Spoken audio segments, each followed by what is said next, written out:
اعوذ باللہ من الشیطان الرجیم بسم اللہ الرحمن الرحیم قال ادخلوا فی قد خلت من قبلکم من الجن والانس فی النار كلما دخلت لعنت اختها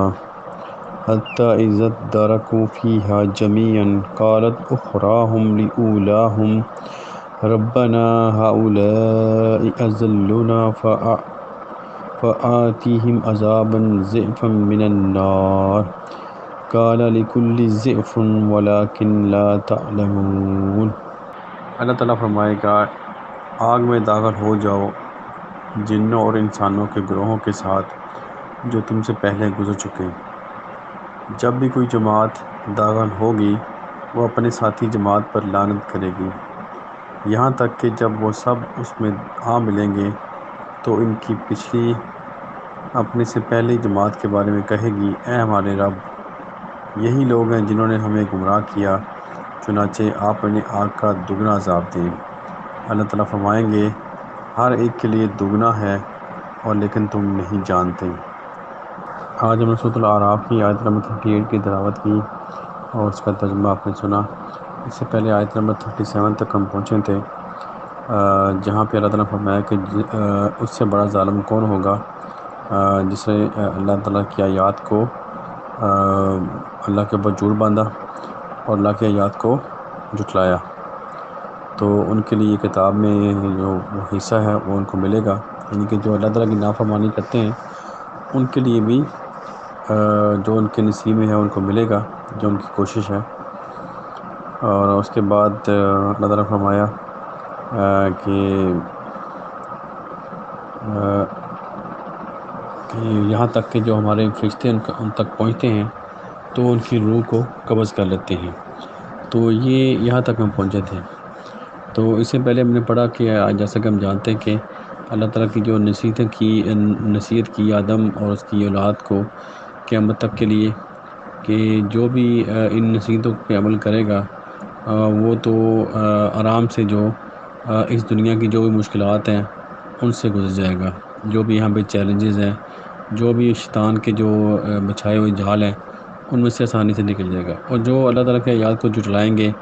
اور تکبر کریں گے ان کے لیے پھر یہاں پہ مشکلات ہیں اور وہ شیطان کے جو بچھائے ہوئے جال میں آسانی سے پھنس جائے گا، اور اس کے بعد پھر جو اس کا انجام ہے وہ بھی برا ہے۔ اس دنیا میں تو مشکلات ہیں ہی ہیں، لیکن اس کے بعد جو آخرت کی زندگی ہے جو کہ نا ختم ہونے والی ہے، وہاں پہ بھی اللہ تعالیٰ فرما رہے ہیں کہ اس کا انجام برا ہے۔ تو یہاں تک ہم جو اس کے آگے جو آیات چلیں گی اب وہ انجام کے بارے میں کہ یہ جو اللہ تعالیٰ نے نصیحتیں کی ہیں ابھی ان کو اس کی شکل پیش کی جا رہی ہے، اس کی پریکٹیکل شکل کیا ہوگی۔ ظاہر اللہ تعالیٰ کو جو بھی اللہ کا جو علم ہے لامحدود ہے، وہ قیامت تک اور قیامت کے بعد اور اس کے بعد جو بھی کسی چیز کا جو انجام طے پائے گا وہ اللہ کو پتہ ہے اور اللہ کے علم میں ہے۔ تو اس میں ابھی جو اللہ تعالیٰ نے نصیحتیں کی، جو اس پہ عمل کرے گا اور جو اس پہ عمل نہیں کرے گا اس کا انجام کیا ہوگا، اس کو ایک پریکٹیکل شکل ایک شکل بنا کے اللہ تعالیٰ نے جو اس کی شکل پیش کی ہے کہ وہ کیسے اس کا جو آپ اس کو امیجن کر سکتے ہیں کہ جو ہمارے اعمال ہیں اس کا انجام کیا ہوگا، کہ دنیا میں جو بھی عمل کریں گے دنیا میں اس کا انجام کیا ہے اور آخرت میں اس کا انجام کیا ہے۔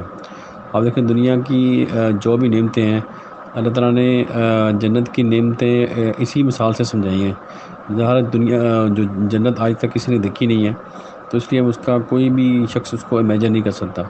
اور اسی طرح دوزخ بھی کسی نے نہیں دیکھی، کوئی بھی اس کو امیجن نہیں کر سکتا کہ اس کی شیپ کیا ہوگی یا اس کی زندگی کا تصور۔ بس ہمیں اسی دنیا کی زندگی کو سامنے رکھ کے ہی ہم سمجھ سکتے ہیں، لیکن جو اس کی ایکچوئل جو حقیقت ہے وہ جا کے ہی پتہ چلے گی۔ لیکن اللہ تعالیٰ نے جو مثالیں دی ہیں وہ دنیا کی مثالوں کے ذریعے ہی سمجھایا گیا کہ اس سے ہمیں سمجھ آ جاتی ہے کہ وہ کتنی سخت زندگی ہوگی جو دوزخ کی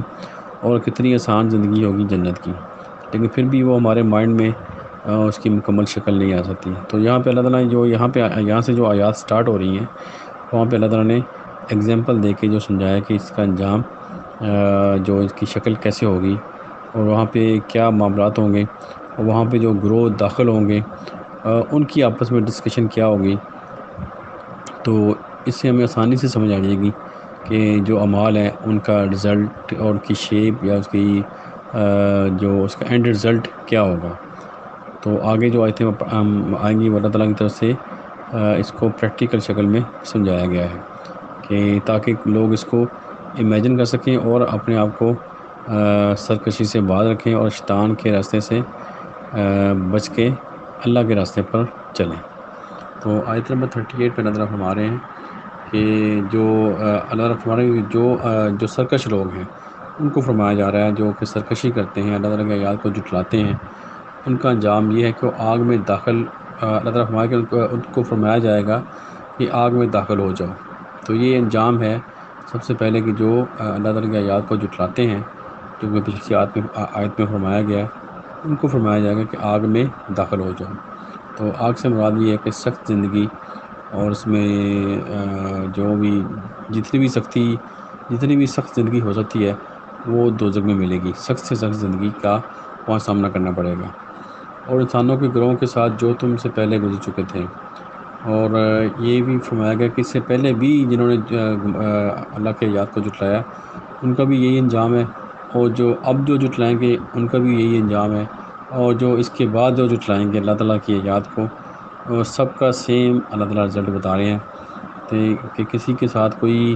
نرمی یا اس طرح کی کوئی ان کو جو آپ کہہ رہے ہیں کہ ہم اکثر جو لوگ جیسے یہودی کہتے تھے کہ ہم اللہ تعالیٰ کے خاص لوگ ہیں، اس لیے ہمیں جو جہنم کا عذاب ہے وہ تھوڑے دنوں کے علاوہ بالکل نہیں چھوئے گا، اللہ تعالیٰ ہمیں وہاں سے نکال لے گا۔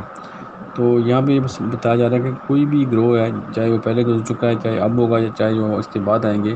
سب کا انجام سیم ہے، جو بھی اللہ تعالیٰ کی آیات کو جھٹلائے گا اور اس سے سرکشی کرے گا۔ تو جب بھی کوئی جماعت داخل ہوگی وہ اپنے ساتھی جماعت پر لعنت کرے گی۔ تو جو بھی جماعتیں وہاں پہ، جو بھی لوگ وہاں پہ داخل ہوں گے جہنم کی زندگی میں، تو ایک دوسرے پر لعنت کریں گے۔ لعنت سے مراد یہ اللہ کی رحمت سے دوری ہے۔ رحمت کا جو الٹ ہے، جو اپوزٹ ہے، وہ لعنت ہے۔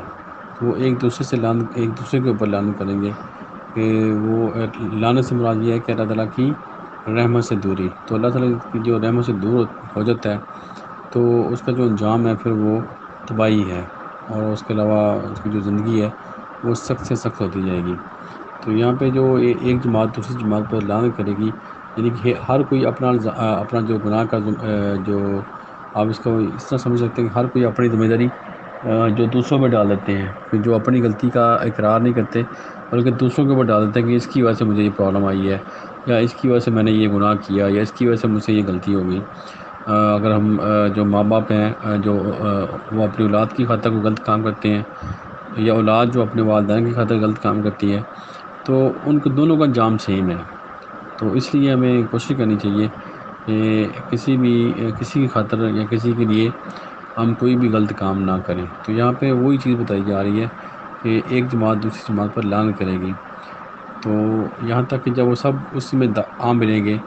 جتنے بھی لوگ سرکش ہیں وہاں پہ جب اکٹھے ہو جائیں گے تو ان کے اپنے سے جو پچھلی جماعت ہے، یعنی کہ جو پہلے جماعت داخل ہوئی تھی، جو اس کے بعد آئی، جو بعد والے ہیں وہ اپنے پہلوں سے کہیں گے کہ میری اللہ تعالیٰ سے وہ فرمائیں گے کہ اے اللہ، یہ جو ہم سے پہلے لوگ آئے ان کو دگنا عذاب دو کہ ان کی وجہ سے ہم جہنم میں آئے ہیں۔ اگر یہ نہ ہوتے، اگر ان کی بات نہ مانتے تو ہم یہاں پہ نہ ہوتے۔ یعنی کہ وہ پھر وہی غلطی کر رہے ہیں کہ اپنی جو غلطی کا جو الزام ہے وہ دوسروں پہ ڈال رہے ہیں۔ تو اس کا جواب اللہ تعالیٰ یہ فرما رہے ہیں کہ اللہ تعالیٰ فرمائیں گے ہر ایک کے لیے دگنا عذاب ہے لیکن تم نہیں جانتے۔ تو اللہ تعالیٰ فرما رہے ہیں کہ جب دنیا میں تم تھے تو تم یہ چیز تم جان نہیں پائے کہ دونوں کے لیے سیم عذاب ہے۔ کوئی بھی کسی گناہ کا جو بوجھ کسی دوسرے پہ نہیں ڈالا جا سکتا کہ میں نے اس کی وجہ سے یہ گناہ کیا تو یعنی مجھے کم عذاب ہو، اس کو زیادہ ہو، ایسا نہیں ہے۔ دونوں کو عذاب ہے وہ سیم ہی ہے، یعنی کہ انجام جو گناہ کا انجام ہے وہ سب کے لیے سیم ہے، اس میں کسی کے لیے کوئی فرق نہیں ہے۔ تو آپ دیکھ لیں کہ یہ اللہ تعالیٰ کی کتنی کیلکولیٹر جو باتیں یہاں پہ بتائی ہیں کہ کوئی بھی گناہ ہے اس کا انجام ہے وہ سب کے لیے سیم ہے، اس کا کوئی فرق نہیں کیا جائے گا کہ کسی کو کم عذاب ہے یا کسی کو زیادہ عذاب ہے۔ اللہ تعالیٰ فرما رہے ہیں کہ سب کے لیے دگنا عذاب ہے۔ چاہے میں نے کسی کی وجہ سے گناہ کیا یا کسی نے میری وجہ سے گناہ کیا، تو سب کو سیم عذاب دیا جائے گا. کسی کی ذمہ داری کسی کے اوپر نہیں ہم ڈال سکتے. ہر کوئی اپنا ذمہ دار خود ہے. جو اچھے کام کرے گا اس کا انجام اچھا ہے، اور جو برے کام کرے گا اس کا انجام برا ہے. تو یہ اس آیت میں نے سیکھا کہ کس طرح یہ جہنم کی زندگی میں کس طرح یہ لوگ جو لوگ وہاں داخل ہوں گے جنوں اور انسانوں میں سے، وہ کس طرح آپس میں باتیں کریں گے اور کیا ان کا جو انجام ہوگا اور کیسے وہ ایک دوسرے کے اوپر لعن کریں گے اور الزام ایک دوسرے کے اوپر ڈالیں گے. اس لیے ابھی ہم یہ چیز اگر سمجھیں اور اپنی غلطی کا جو بھی ہم گناہ کریں یا غلطی کریں کسی کو دوسرے کے اوپر نہ ڈالیں، بلکہ اپنی ذمہ داری خود لیں اور اپنے جو گناہ ہیں اس کو یعنی کہ کم سے کم کریں